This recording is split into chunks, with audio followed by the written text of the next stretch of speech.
Oi, pessoal, uma aulinha aqui de filosofia. Eu vou dar uma introduçãozinha bem rápida do que nós vamos estudar, que está no livro, na página 53, que é sobre o período clássico. Foi um período que viveu os grandes filósofos, Sócrates, Platão e Aristóteles. Também ocorreu no século V e IV a.C., certo?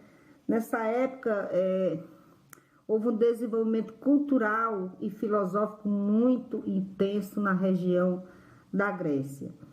Mas aí Sócrates, diferentemente dos outros, ele iniciou a corrente filosófica sobre o estudo do homem, né? A sua moral, as suas ações, aquilo que ele chamava de o mundo da realidade e não o mundo da fantasia e dos sonhos. Porque baseado na realidade, pessoal, baseado na realidade, na lógica, viria a razão, certo? Então ele definiu como um método que foi a quebra de lançava uma grande pergunta e através da grande pergunta viriam perguntas menores e através da resposta das perguntas menores seria possivelmente encontrar a resposta da grande pergunta que ele teria lançado, certo? E você também vai estudar e compreender que ele estudou, entre os estudos que ele fez, ele destacou-se na política, na teologia e na virtude e no conhecimento de si. A política você já conhece mais ou menos, né? Como é a política até do nosso país. E sobre a virtude, é uma qualidade do indivíduo, né? É a disposição de praticar o bem, dele ser bom. A teologia é o discurso filosófico sobre Deus, o ser supremo. E o conhecimento de si é procurar se conhecer, certo?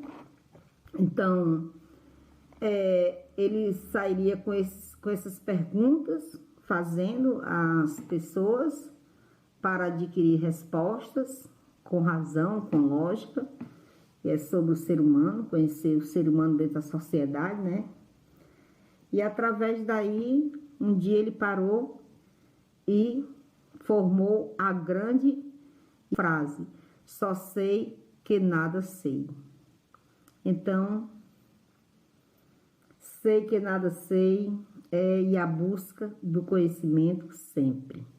E essa busca você vai encontrar no livro e em seguida no vídeo, e depois você vai no Google Class e responde a sua atividade, tá certo, queridos? Um abraço, até breve.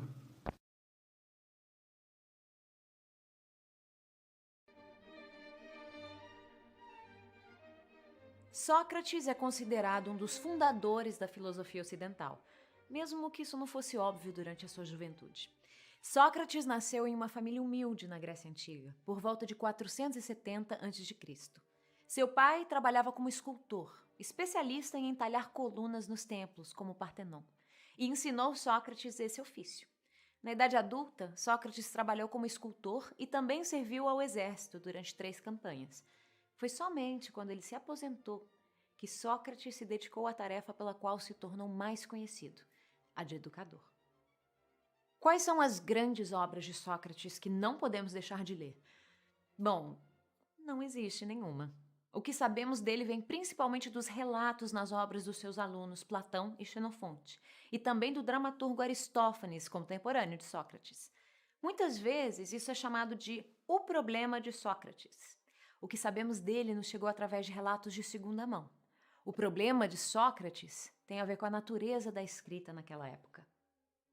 É muito pouco o que podemos considerar como histórias que tenham sido escritas durante o período clássico.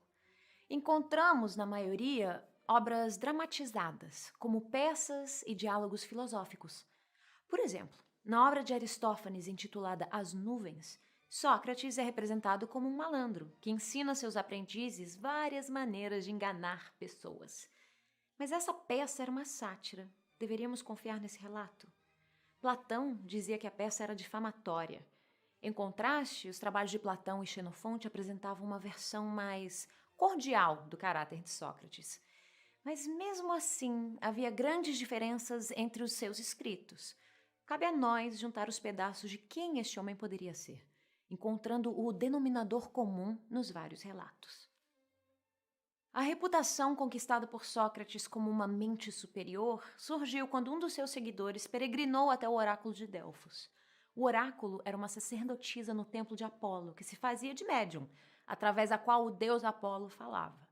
Pessoas vinham de todos os cantos da Europa para ouvir as suas profecias. O oráculo proclamou que não havia ninguém mais sábio que Sócrates. Quando o próprio ouviu essa afirmação, achou que se tratava de um enigma. Decidiu, então, averiguar quem era realmente o homem mais sábio. Entrevistou as pessoas de Atenas mais admiradas por sua sabedoria, professores, artistas e políticos. Mas chegou à conclusão que todos tinham um defeito fatal. Estes homens acreditavam saber muito, mas eram ignorantes sobre aquilo que não sabiam.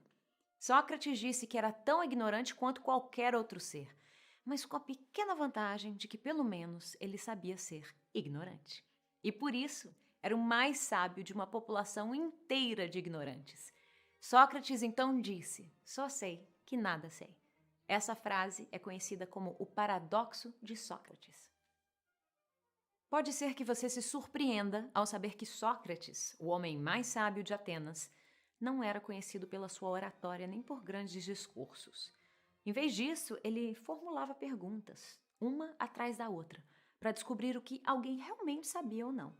Frequentemente, as inconsistências lógicas nas respostas apontavam linhas de raciocínio falhas.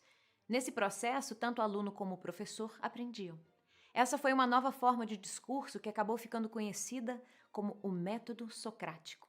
Até hoje é utilizada como uma das melhores formas de ensino já concebidas. Infelizmente, esse hábito de apontar as falhas no raciocínio alheio pode ter sido a causa de Sócrates ter pouquíssimos amigos em Atenas. O fato da sua aparência não ser muito agradável também não ajudava muito. Em Simpósio, Platão descreve Sócrates como sendo nada atraente, baixo, robusto, com grandes olhos saltados.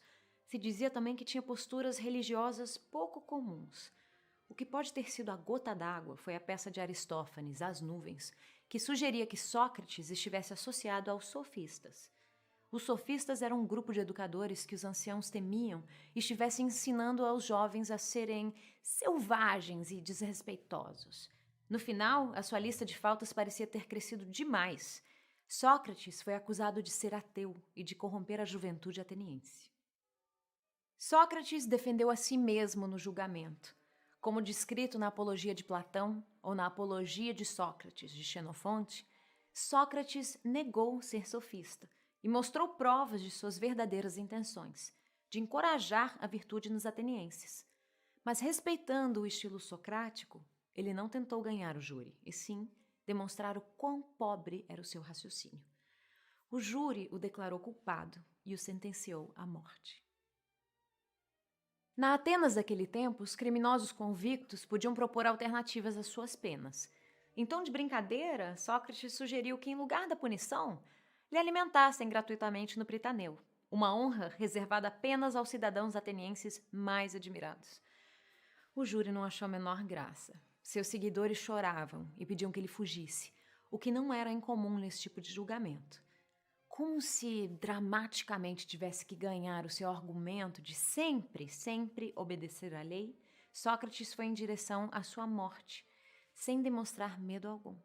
De aparente bom grado, bebeu o copo de cicuta, que era a forma de sua execução. Ele tinha 70 anos.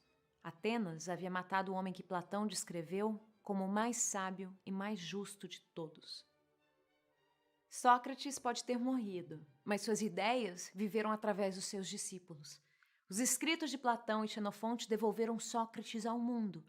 As filosofias de Sócrates continuaram a ser estudadas através da Idade Média e ganharam nova vida na Renascença.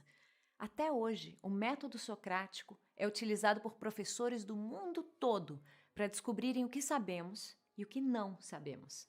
Nós, do Socrática, nos esforçamos para fazer a nossa parte, para honrar a sua memória.